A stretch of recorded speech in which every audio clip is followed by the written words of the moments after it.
નમસ્કાર વિદ્યાર્થી મિત્રો.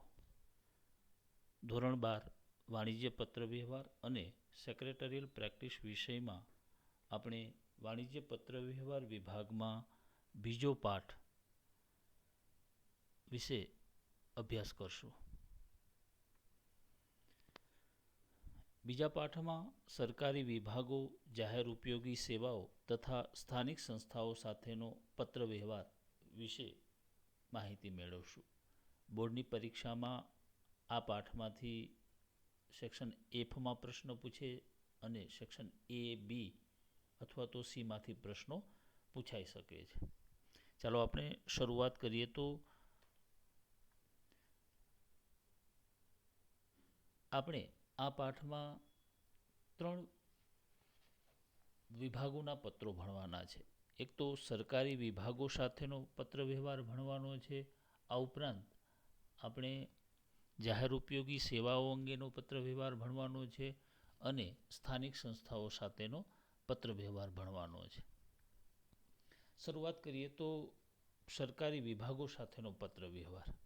ચાલો, સામાન્ય નાગરિક અને વ્યાપારિક પેઢી તરીકે સરકારી વિભાગો સાથે જુદી જુદી બાબતો માટે ઘણી બધી વખત પત્ર વ્યવહાર કરવો પડતો હોય છે. કારણ કે આપણે દેશના નાગરિક હોવાના નાતે અલગ અલગ સરકારી વિભાગો સાથે જુદી જુદી બાબતો માટે પત્ર વ્યવહાર કરતા હોઈએ છીએ. આ ઉપરાંત વ્યાપારિક પેઢીએ પણ જુદા જુદા સરકારી વિભાગો સાથે અલગ અલગ બાબતો માટે પત્ર વ્યવહાર કરવો પડતો હોય છે. સરકારી વિભાગોમાં કેટલાક વિભાગો ઓનલાઈન અરજી દ્વારા આવા પત્રો સ્વીકારે છે. એટલે કે અલગ અલગ બાબતો માટે કેટલાક વિભાગોમાં ઓનલાઈન અરજી સ્વીકારવાની હોય છે. તો કેટલીક બાબતો માટે નિયત કરેલું ફોર્મ ભરવાનું હોય છે. આ ફોર્મ ભરી અને ફોર્મમાં માગ્યા પ્રમાણેના પુરાવા જે તે વિભાગમાં જમા કરાવવાના હોય છે. આપણે અહીંયા વેપારી પેઢીએ સરકારી વિભાગો સાથે કેવા કેવા પ્રકારના પત્રો લખવાના થતા હોય એ વિશે અભ્યાસ કરશું. તો વેપારી પેઢીએ અલગ અલગ સરકારી વિભાગો સાથે પત્ર વ્યવહાર કરવાની જરૂરિયાત ઊભી થતી હોય છે. આ સરકારી વિભાગો કયા કયા છે?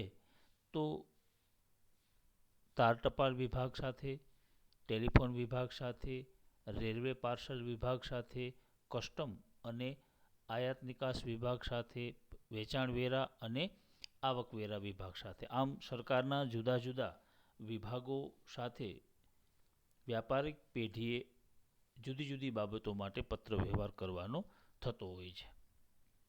નેક્સ્ટ, ચાલો, અહીંયા આપણે સરકારી વિભાગો સાથે જે અલગ અલગ પ્રકારના પત્રો લખવાના થતા હોય એ પત્રોના નમૂનાઓનો અભ્યાસ કરશું. સૌથી પહેલાં અહીંયા પોસ્ટ વિભાગ સાથે સંબંધિત પત્રોનો અભ્યાસ કરવાનો છે. આપણે જોઈએ તો સંસ્થાના સરનામે પોસ્ટ પાર્સલની સમયસર વહેંચણી ના થતી હોવાનો ફરિયાદ પત્ર પોસ્ટ પાર્સલ વિભાગને લખો. સૌથી પહેલાં તો આપણે કયા પ્રકારનો પત્ર લખવાનો છે એમને બરાબર સમજવાનું છે. અહીંયા સંસ્થાના સરનામે એટલે પત્ર કોઈ સંસ્થા લખશે. પોસ્ટ પાર્સલની સમયસર વહેંચણી ના થતી હોવાનો ફરિયાદ પત્ર એટલે પોસ્ટ વિભાગ દ્વારા પોસ્ટ પાર્સલની સમયસર વહેંચણી થતી નથી. આ બાબતે પોસ્ટ પાર્સલ વિભાગને પત્ર લખવાનો છે. આમ આપણે પત્રના ઢાંચાથી શું પરિચિત છીએ? અહીંયા પેઢી વતી, કારણ કે અહીંયા સંસ્થાના સરનામે પોસ્ટ પાર્સલની સમયસર વહેંચણી થતી નથી એટલે પેઢી કે સંસ્થા પત્ર લખશે. અહીંયા પેઢીનું નામ ભગવતી ટ્રેડર્સ, પછી સરનામાથી પણ આપણે બરાબર જાણીતા થઈ ગયા છીએ. 102 આબેહૂબ ચેમ્બર, મોટા બજાર, ગોધરા, પિનકોડ નંબર, સામે ફોન નંબર અને ઈમેલ એડ્રેસ. પત્ર લખતી વખતે આપણે તારીખ લખવામાં બરાબર ધ્યાન રાખશું. 18મી ઓગસ્ટ 2017 તારીખ લખવામાં વચ્ચેની બાબતમાં આપણે મહિનાનો ઉલ્લેખ કરશું નહીં, પરંતુ ત્યાં આપણે મહિનાનું નામ લખશું. ચાલો, હવે પોસ્ટ વિભાગને પત્ર લખીએ ત્યારે સંબોધન પોસ્ટ માસ્ટર શ્રી આવું કરવાનું રહેશે. પછી કોઈ પણ બાબત માટે આપણે પોસ્ટ વિભાગને પત્ર લખતા હોય તો આપણે એમનું સંબોધન પોસ્ટ માસ્ટર શ્રી આવું કરશું. પછી પોસ્ટ ઓફિસનું સરનામું, તો અહીંયા મુખ્ય પોસ્ટ ઓફિસ, જૂના બજાર, ગોધરા. એકદમ સરળ બાબત છે. સૌથી પહેલાં પોસ્ટ માસ્ટર શ્રી, પછી જે તે પોસ્ટ ઓફિસ, એમનું સરનામું અને એમનું સ્થળ. ચાલો, વિષય તો અહીંયા બરાબર આપેલું જ છે, એમને ધ્યાને લઈ અને અહીંયા આપણે વિષય અંતર્ગત વિષયને સુસ્પષ્ટ રીતે લખશું. તો અહીંયા પોસ્ટ પાર્સલની વહેંચણી સમયસર ના થતી હોવા અંગેની ફરિયાદ, કારણ કે અહીંયા આપણે એ બાબતનો પત્ર લખવાનો છે. ચાલો, સાહેબશ્રી, આપના વિભાગની જુદી જુદી સેવાઓ અમને વર્ષોથી પ્રાપ્ત થઈ રહી છે. તેના કારણે અમારી વેપારી સેવાઓ પણ સુપેરે ચાલતી હતી, પરંતુ છેલ્લા કેટલાક સમયથી અન્ય જગ્યાએથી આવતા પોસ્ટ પાર્સલ અમારા સરનામે સમયસર મળતા નથી, એટલે કે પોસ્ટ પાર્સલની વહેંચણી સમયસર થતી નથી. ચાલો, શરૂઆતમાં આપણે પોસ્ટ વિભાગ દ્વારા જે સેવાઓ પ્રાપ્ત થાય છે એ સેવાઓનો પણ ઉલ્લેખ કરી શકીએ. ઘણા વર્ષોથી પ્રાપ્ત થઈ રહી છે અને બધી જ બાબતો બરાબર ચાલતી હતી. આપણે ફરિયાદ પત્ર લખીએ છીએ એટલે શરૂઆતમાં આ બાબતોનો ઉલ્લેખ કરશો કે અમે આટલા વર્ષોથી પોસ્ટ વિભાગની સેવાઓ મેળવીએ છીએ અને એમની સેવાઓ બરાબર હતી, પરંતુ છેલ્લા કેટલાક સમયથી અન્ય જગ્યાએથી આવતા પોસ્ટ પાર્સલ અમારા સરનામે સમયસર મળતા નથી, એટલે કે પોસ્ટ પાર્સલની વહેંચણી સમયસર થતી નથી. પાર્સલની વહેંચણીમાં મોડું થાય છે.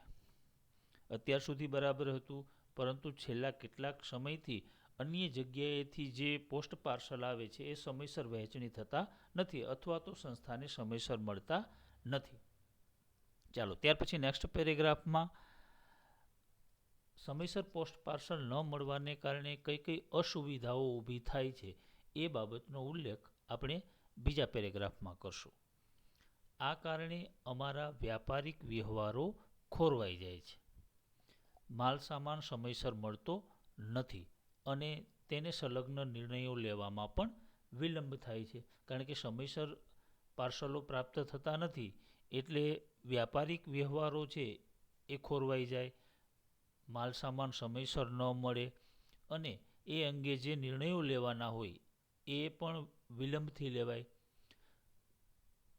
ખૂબ જ અગત્યના અને જરૂરિયાતવાળા દસ્તાવેજો અમારા સરનામે સમયસર ન મળવા અંગે અમે ચિંતિત છીએ. સ્વાભાવિક છે કે એ સમયસર મળતા નથી તો ઘણી બધી વખત અગત્યના જરૂરિયાતવાળા દસ્તાવેજો પણ હોય, એટલે એ બાબતે ચિંતિત છીએ. પોસ્ટ વિભાગની આ પ્રકારની બેકાળજીના કારણે વેપારી તરીકેની અમારી વિશ્વસનીયતામાં પણ આંચ આવે છે. હવે પોસ્ટ વિભાગ દ્વારા સમયસર પોસ્ટ પાર્સલ મળતું નથી, એના કારણે વ્યાપારીની પ્રતિષ્ઠામાં પણ આંચ આવે છે. મતલબ કે વેપારીની પ્રતિષ્ઠા અને વિશ્વસનીયતાને પણ આંચ આવે છે. ઉપરોક્ત ફરિયાદ અંગે તપાસ કરી સત્વરે જરૂરી પગલાં લેવા આપને નમ્ર વિનંતી. ચાલો, લાસ્ટમાં આપણે જે ફરિયાદ કરેલી છે એ ફરિયાદ અંગે તપાસ કરી અને સત્વરે આ ફરિયાદનો ઉકેલ આવે, જરૂરી પગલાં લેવા અંગેની આપણે લાસ્ટમાં વિનંતી કરવાની છે. આમ જોઈએ તો તમામ પ્રકારના ફરિયાદ પત્રોમાં લાસ્ટ વાક્યનો આપણે ઉલ્લેખ કરી શકીએ કે જે ફરિયાદ કરવામાં આવી છે એ અંગે તપાસ કરી અને જરૂરી પગલાં લેવા આપને વિનંતી. આપનો વિશ્વાસ સોની ભાગીદાર, કારણ કે અહીંયા પેઢીવતી પત્રો લખીએ છીએ. ચાલો, ત્યાર પછી નેક્સ્ટ બીજો પત્ર એ ટેલિફોન વિભાગનો.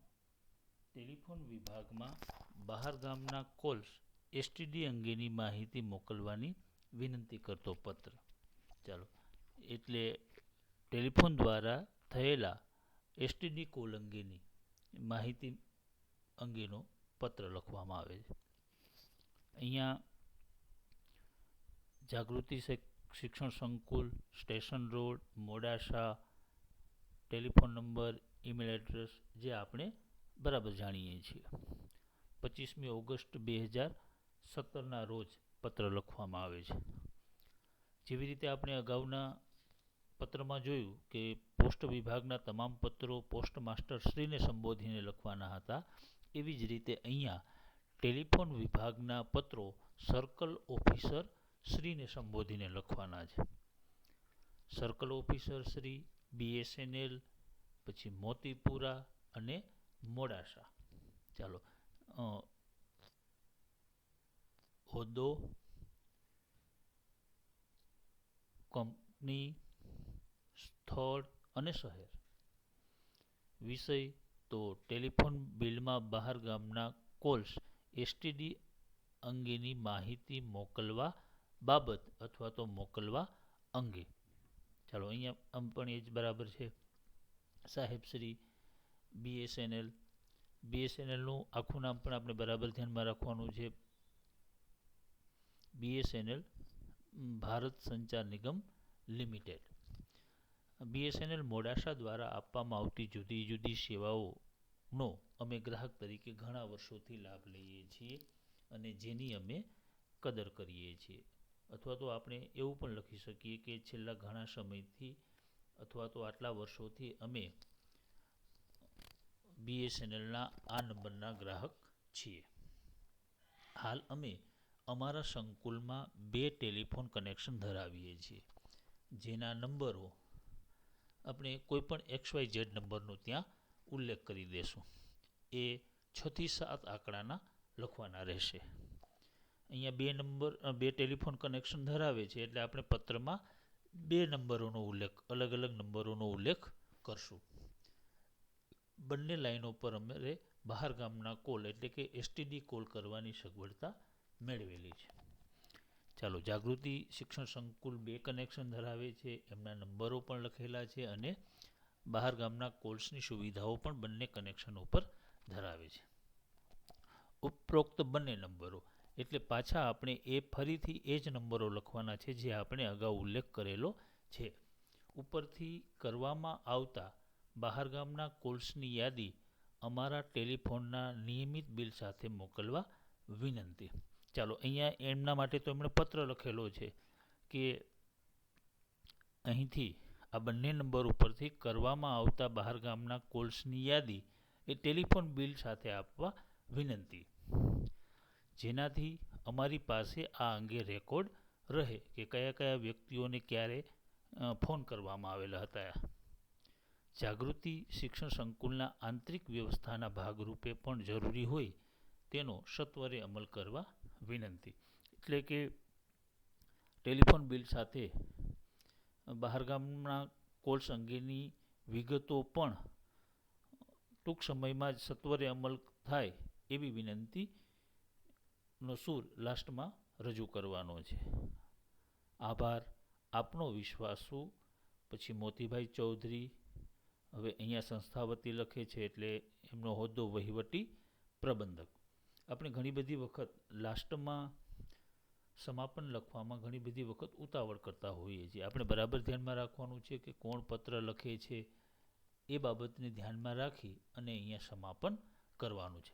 અત્યાર સુધી આપણે 2 પત્રોનો અભ્યાસ કર્યા. એક ટપાલ વિભાગ, બીજું ટેલિફોન વિભાગનો પત્ર અને ત્યાર પછી નેક્સ્ટ ટેલિફોન વિભાગનો જ પત્ર ફરીથી એક અલગ વિષયને ધ્યાનમાં લઈને ભણવાનો છે. અહીંયા આપણે એક જ ટેલિફોન નંબર ઉપર સમાંતર જોડાણો મેળવવાની અરજી કરતો પત્ર ટેલિફોન વિભાગને લખો. ચાલો, આપણે પહેલાં કયો પત્ર લખવાનો છે એમને બરાબર સમજી લઈએ. તો પહેલું, એક જ ટેલિફોન નંબર ઉપર એટલે કે ટેલિફોન કનેક્શન 1 છે, તેની ઉપર સમાંતર જોડાણો એટલે કે એક જ નંબર ઉપર એક કરતાં વધારે જોડાણો જોઈએ છે, તો એ મેળવવા અંગેની અરજી કરતો પત્ર ટેલિફોન વિભાગને લખવાનો છે. ચાલો, અધિકારીશ્રી અથવા તો સર્કલ ઓફિસર શ્રી, આવું સંબોધન આપણે કરશું. અગાઉના પત્રમાં સર્કલ ઓફિસર શ્રી તરીકે સંબોધન હતું, અહીંયા અધિકારી શ્રી. બાકીની વિગતો BSNL, અહીંયા સુરત રોડ, વાપી. ચાલો, આ બાબતોને પણ આપણે બરાબર ખ્યાલે લઈ લીધો છે. અહીંયા સારથી બિઝનેસ હાઉસ, GIDC રોડ, વાપીથી પત્ર લખે છે, એટલે આપણે જે તે BSNL કચેરી વાપી સાથે જોડાયેલ હોય એ બાબતનું થોડો ધ્યાન રાખશું. 2 સપ્ટેમ્બર 2017ના રોજ પત્ર લખે છે. આમ તો આપણે સ્થાનિક પરિસ્થિતિને પણ બરાબર ધ્યાનમાં રાખવાની છે કે અહીંયા સારથી બિઝનેસ હાઉસ વાપીમાં પોતાનો વ્યવસાય કરે છે, એટલે ટેલિફોન જોડાણ પણ વાપીમાંની BSNL ઓફિસ દ્વારા જ આપવામાં આવેલું હશે. મોટા ભાગે આવું બનતું હોય છે, એટલે આપણે સરનામું અને સંબોધન લખવામાં બરાબર ધ્યાન રાખશું. ચાલો, વિષય બાબતથી તો હવે આપણે બરાબર જાણતા થઈ ગયા છીએ કે આપણે આપેલા પત્રના વિષયને ધ્યાનમાં રાખી અને વિષયને લખવાનો છે. એક જ ટેલિફોન નંબર ઉપર સમાંતર જોડાણ મેળવવા બાબત. સાહેબશ્રી, ચાલો, અહીંયા શરૂઆતના પેરેગ્રાફમાં પેઢી પોતાનો પ્રાથમિક પરિચય આપશે. તો સારથી બિઝનેસ હાઉસ એ વાપીનું પ્રતિષ્ઠિત વેપારી એકમ છે, એટલે જે વેપાર સાથે જોડાયેલું છે એ GIDC રોડ ઉપર આવેલું અમારું એકમ વહીવટી વિભાગ અને ઉત્પાદન વિભાગ એમ 2 વિભાગોમાં વહેંચાયેલું છે. આ વિભાગોના કામકાજ અંગે કર્મચારીઓને અન્ય એકમો સાથે અને અન્ય એકમોના કર્મચારીઓને અમારા એકમ સાથે નિયમિતપણે ટેલિફોન દ્વારા વાતચીત કરવી પડતી હોય છે. ચાલો, હવે અહીંયા એમની પ્રાથમિક બાબતોમાં એ વાપીનું પ્રતિષ્ઠિત એકમ છે, તો GIDC રોડ ઉપર આવેલું છે. ઉપરાંત આ એકમમાં એટલે કે સારથી બિઝનેસ હાઉસમાં 2 વિભાગો છે, એક વહીવટી વિભાગ છે અને બીજો ઉત્પાદન વિભાગ છે. ચાલો, તો આ બંને વિભાગોના કર્મચારીઓ વચ્ચે સંકલન જાળવવા અથવા તો બંને વિભાગો વચ્ચે ટેલિફોન દ્વારા અવારનવાર વાતચીત કરવી પડતી હોય છે. હવે બીજા પેરેગ્રાફમાં આપણે જે જોડાણ મેળવવા માટેની બાબતો છે એ બીજા પેરેગ્રાફમાં લખશું. પહેલામાં પેઢીની સામાન્ય બાબતો, ઉપરાંત 2 વિભાગોમાં વહેંચાયેલ અને બંને વિભાગો વચ્ચે અવારનવાર ટેલિફોન દ્વારા વાતચીત કરવી પડતી હોય છે. હાલ અમે સારથી બિઝનેસ હાઉસમાં જે એક ટેલિફોન કનેક્શન ધરાવીએ છીએ, જેનો નંબર XYZ આપણે લખશું, અહીંયા 266551 છે. આપણે 6-7 આંકડાનો કોઈ પણ નંબર લખશું. આ નંબર માટે આપના ટેલિફોન વિભાગ દ્વારા અપાતી 1 થી વધુ સમાંતર જોડાણની સુવિધા મેળવવા માગીએ છીએ, જેથી અમારા ટેલિફોન દ્વારા થતા વ્યાપારિક વ્યવહારો સરળ અને ઝડપથી કરી શકાય. ચાલો, હવે સારથી બિઝનેસ હાઉસ એક ટેલિફોન કનેક્શન ધરાવે છે, એટલે આપણે એ લખશું કે ટેલિફોન કનેક્શન ધરાવીએ છીએ, જેનો ટેલિફોન નંબર પણ આપણે આપણા પત્રમાં અવશ્ય લખવો પડશે. ત્યાર પછી આપણો મુખ્ય વિષય જે ટેલિફોન વિભાગ દ્વારા અપાતી 1 થી વધુ સમાંતર જોડાણની સુવિધા મેળવવા માગે છે, કારણ કે એના માટે પત્ર લખે છે, જેથી અમારા ટેલિફોન દ્વારા વ્યાપારિક વ્યવહારો સરળ અને ઝડપથી કરી શકાય, એટલે કે બંને વિભાગો વહીવટ વિભાગ અને ઉત્પાદન વિભાગ વચ્ચે સરળતાથી ટેલિફોનિક વાતચીત થઈ શકે. ઉપરોક્ત સુવિધા આપવા માટે કરવી પડતી જરૂરી કાર્યવાહી કરવા વિનંતી. આ સગવડ મેળવવા માટે જો કોઈ વધારાનો ચાર્જ ચૂકવવાનો થતો હોય તો તેની પણ અમને જાણ કરશો. ચાલો, આ સુવિધા મેળવવા માટે જે કંઈ પણ કાર્યવાહી કરવાની થાય છે એ કાર્યવાહી કરવા વિનંતી કરવામાં આવી છે, અને આ સમાંતર જોડાણ મેળવવા માટે કોઈ વધારાનો ચાર્જ ચૂકવવાનો થતો હોય તો પણ ચૂકવવા તૈયાર છીએ, એવી બાબતોનો ઉલ્લેખ આ પત્રમાં કરવામાં આવશે. આભાર. આપનો વિશ્વાસુ ધીરજ ટંડન, મેનેજર. હવે અહીંયા આપણે કઈ કઈ બાબતોનું ધ્યાન રાખશું, તો એક સંબોધન, પછી પેઢીની પ્રાથમિક બાબતો, શા માટે સમાંતર જોડાણની જરૂરિયાત છે એ, અને ત્યાર પછી સમાંતર જોડાણ મેળવવા માટે કરવી પડતી કાર્યવાહી અને ચૂકવવા પડતા ચાર્જની બાબતોનો ઉલ્લેખ કરશું. આપણે એ બાબતનું પણ ધ્યાન રાખશું કે જે ટેલિફોન કનેક્શન ધરાવીએ છીએ એમના નંબર પણ આપણા પત્રમાં અવશ્ય લખેલા હોવા જોઈએ. ચાલો, એટલે અહીંયા ટેલિફોન વિભાગ સાથેનો પત્ર. ત્યાર પછી આવકવેરા વિભાગને પત્ર લખવાનો છે. હવે આવકવેરાને પાત્ર નહીં હોવાથી ડિમાન્ડ નોટિસ રદ કરવાની વિનંતી કરતો પત્ર. ચાલો, વિષયને પહેલાં આપણે બરાબર સમજવો પડશે. આવકવેરાને પાત્ર નહીં હોવાથી ડિમાન્ડ નોટિસ એટલે કે આવકવેરો ભરવાનો ન થતો હોવા છતાં પણ આવકવેરા વિભાગ દ્વારા ડિમાન્ડ નોટિસ એટલે કે માંગણીની આવકવેરો ભરવા અંગેની નોટિસ મોકલવામાં આવી છે. આવી નોટિસ રદ કરવાની વિનંતી કરતો પત્ર લખવાનો છે. આપણે બરાબર અહીંયા ધ્યાનથી બાબતોને યાદ રાખતા જશું. ચાલો, અહીંયા ડમડમ બુક સ્ટોર, ઘ2 સરસ્વતી કોમ્પ્લેક્સ, ગાંધીનગર, એમના પિનકોડ નંબર, એમના ફોન નંબર, એમનું ઈમેલ એડ્રેસ, 12મી સપ્ટેમ્બર 2017ના રોજ એ પત્ર લખે છે. અહીંયા તારીખની બાબતમાં બરાબર ધ્યાન રાખવું પડશે, કારણ કે આપણે પત્રના વિષયમાં પણ તારીખનો ઉલ્લેખ કરવાનો થશે. ચાલો, ડિમાન્ડ નોટિસ રદ કરવા અંગે વિષય રહેશે, કારણ કે અહીંયા ડિમાન્ડ નોટિસ રદ કરવાના. હવે આવકવેરાને જ્યારે આપણે પત્ર લખીએ ત્યારે આવકવેરા અધિકારી શ્રી, વેચાણ વેરા વિભાગને લખીએ તો વેચાણ વેરા અધિકારી શ્રી, બિઝનેસ સર્કલ 2 ગાંધીનગર. ચાલો, અહીંયા આપણે બિઝનેસ સર્કલ 1 પણ લખી શકીએ, બિઝનેસ સર્કલ 2 પણ લખી શકીએ, બિઝનેસ સર્કલ 3 પણ લખી શકીએ, બિઝનેસ સર્કલ 4 પણ લખી શકીએ, અને જે તે શહેર.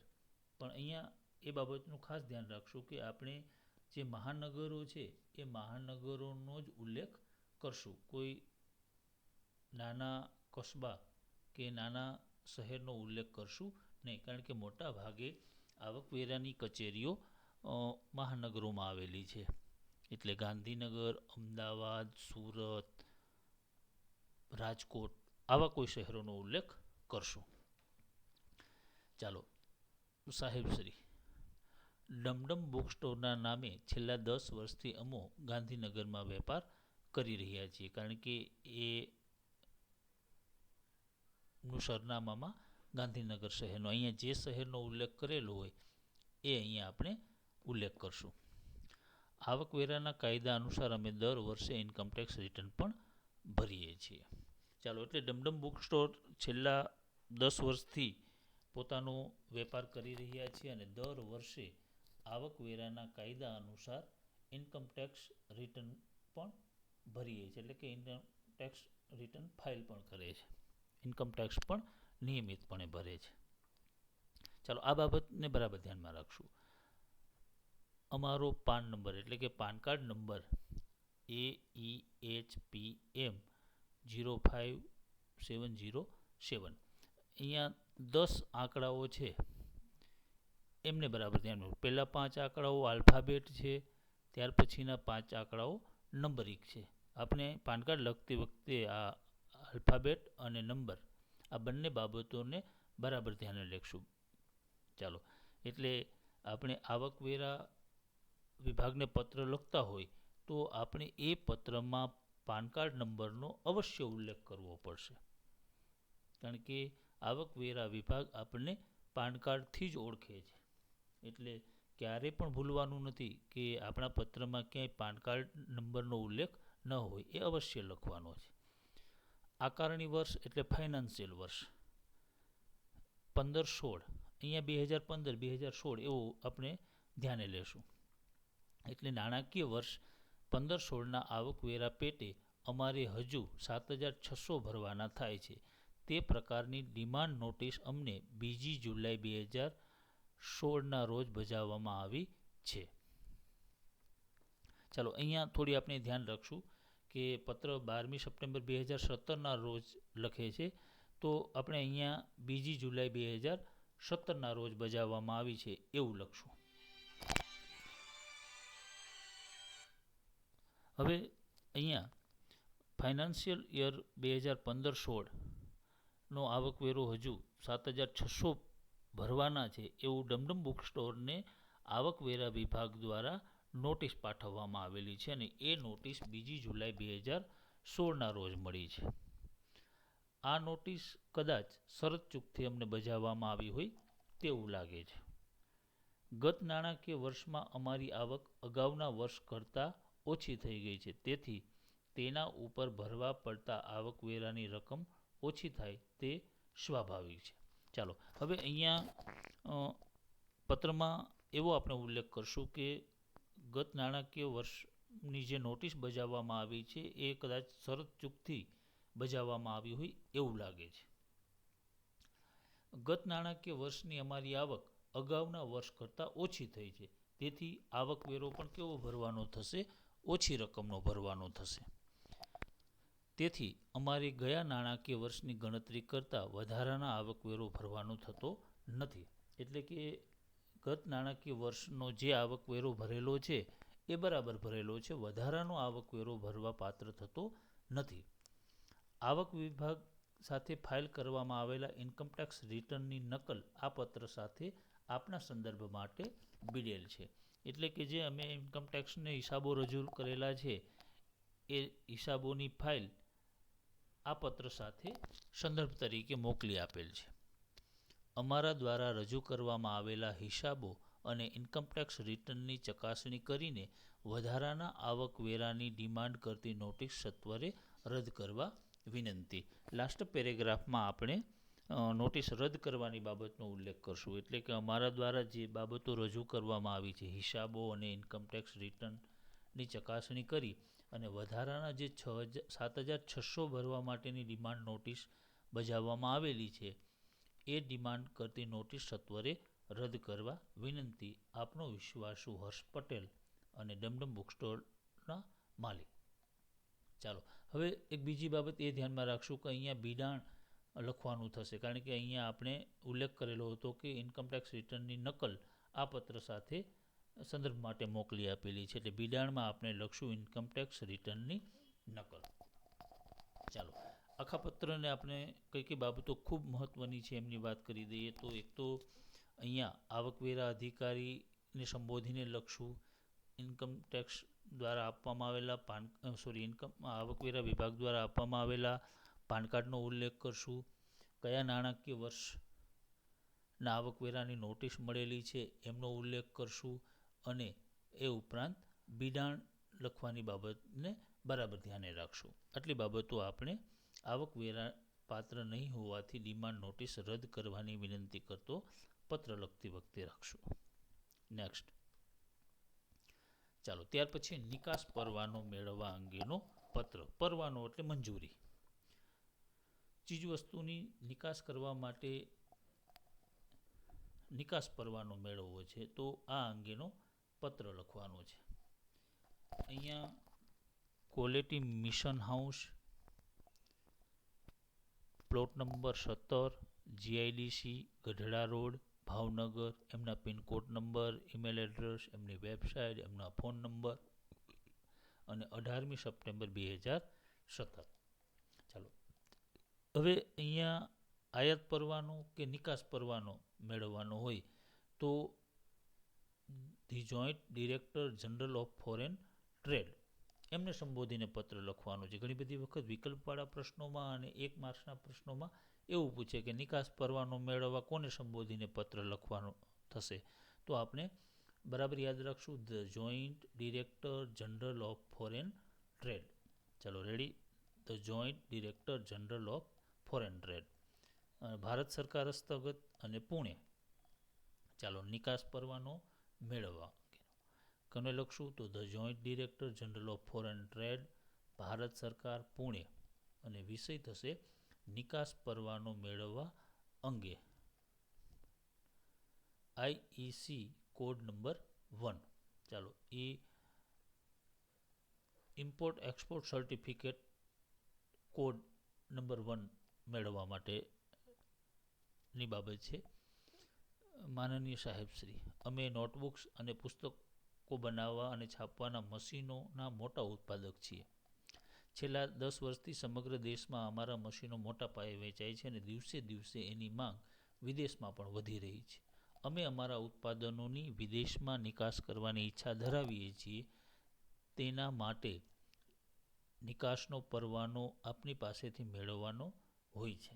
ચાલો, અહીંયા આપણે જે ચીજ વસ્તુઓની નિકાસ કરવા માટે પરવાનો મેળવવાનો છે એ બાબતનો ઉલ્લેખ કરશું. અહીંયા ક્વોલિટી મશીન હાઉસ એ નોટબુક્સ અને પુસ્તકો બનાવવાના મશીનો, છાપવાના મશીનોના ઉત્પાદક છે. એ ભારતમાં તો પોતાના મશીનો વેચે છે, ઉપરાંત વિદેશમાં પણ એમની માંગ વધી રહી છે, જેથી કરી અને ક્વોલિટી મશીન હાઉસ ઉત્પાદનો વિદેશમાં નિકાસ કરવાની ઈચ્છા ધરાવે છે અને નિકાસ કરવા માટે નિકાસ પરવાનો આપની પાસેથી મેળવવાનો હોય છે, કારણ કે આપણે the joint director general of foreign trade Bharat સરકારને પત્ર લખીએ છીએ. હવે આ સાથે આપેલી નીચે મુજબની વિગતોને ધ્યાને લઈ અમારા ઉત્પાદનોને વિદેશમાં વેચવા માટે નિકાસનો પરવાનો આપવા વિનંતી. ચાલો, હવે આપણે વિગતો લખવાની થશે. કઈ કઈ વિગતોનો ઉલ્લેખ કરવાનો છે નિકાસ પરવાનાના પત્રમાં, એમનો બરાબર ખ્યાલ રાખશો. તો સૌથી પહેલાં એપ્લિકેશન ફોર્મ, એટલે કે નિકાસ પરવાનો મેળવવા માટેનું ફોર્મ. પછી 250 રૂપિયાનો ડિમાન્ડ ડ્રાફ્ટ. સૂચવ્યા પ્રમાણેના ઢાંચામાં બેંકનું પ્રમાણપત્ર, એટલે કે બેંક દ્વારા આપવામાં આવેલું પ્રમાણપત્ર. પછી પાન કાર્ડની સ્વ પ્રમાણિત નકલ. અરજદારનો ફોટો. ₹50ની ટિકિટ લગાવેલું કંપનીના સરનામાવાળું પરબીડિયું. ચાલો, બીજું 10ની ટિકિટ લગાવેલું બેંકના સરનામાવાળું પરબીડિયું. જો અહીંયા 2 પરબીડિયા મોકલવાના છે. એક 50ની ટિકિટ લગાવેલું કંપનીના સરનામાવાળું, 10ની ટિકિટ લગાવેલું બેંકના સરનામાવાળું. અન્ય દસ્તાવેજી કાગળો, એટલે કે નિકાસ પરવાનો મેળવવા માટે જે અન્ય કાગળો એપ્લિકેશન ફોર્મમાં દર્શાવેલા હતા એ કાગળો. મહેરબાની કરી અમને નિકાસનો પરવાનો IEC કોડ નંબર 1 ઝડપથી આપશો. ચાલો, આ બાબતોને આપણે એક વખત બરાબર એપ્લિકેશન ફોર્મ, 250નો ડિમાન્ડ ડ્રાફ્ટ, પછી બેંકનું પ્રમાણપત્ર, પાન કાર્ડની ઝેરોક્ષ, અરજદારનો ફોટો, 50 રૂપિયાની ટિકિટ લગાવેલું કંપનીના સરનામાવાળું, 10 રૂપિયાની ટિકિટ લગાવેલું બેંકના સરનામાવાળું, આ ઉપરાંત અન્ય દસ્તાવેજી કાગળો. આટલી બાબતો પછી લાસ્ટમાં આપણે મહેરબાની કરી આ બાબતોને ધ્યાનમાં લઈ નિકાસનો પરવાનો ઝડપથી આપશો. આપનો આભાર. આપનો વિશ્વાસુ મૂલચંદ રૂપાણી, માલિક. ચાલો, એટલે અત્યાર સુધી આપણે 5 પત્રોનો અભ્યાસ કર્યો. સરકારી વિભાગો સાથેના પત્રો. સરકારી વિભાગોમાં તાર ટપાલ, ટેલિફોન, નિકાસ પરવાનો, આટલી બાબતો જોઈ. બાકીની વિગતો આપણે આગળના વિડીયો લેક્ચરમાં જોશું.